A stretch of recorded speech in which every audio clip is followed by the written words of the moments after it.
নমস্কার বন্ধুরা, আশা করছি তোমরা সবাই ভালো আছো। আমিও ভালো আছি। আমি চলে এসেছি কিছু হ্যান্ডমেড জুয়েলারি কালেকশন নিয়ে, সব আমার হাতের বানানো কিছু কালেকশন নিয়ে। চলো তোমাদের দেখাচ্ছি। প্রথমেই দেখাচ্ছি একটা সেট। দেখো, এটা একটা সেট আমারই হাতে বানানো।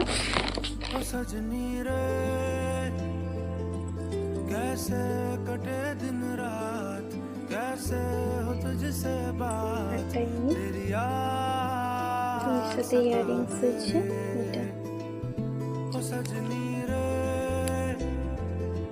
कैसे कटे दिन रात খুব সুন্দর ডিজাইন, হ্যান্ডমেড জুয়েলারি। এটার প্রাইস যাচ্ছে 180 টাকা, 180। এটার প্রাইস 180। যাদের পছন্দ হবে বা যারা বুকিং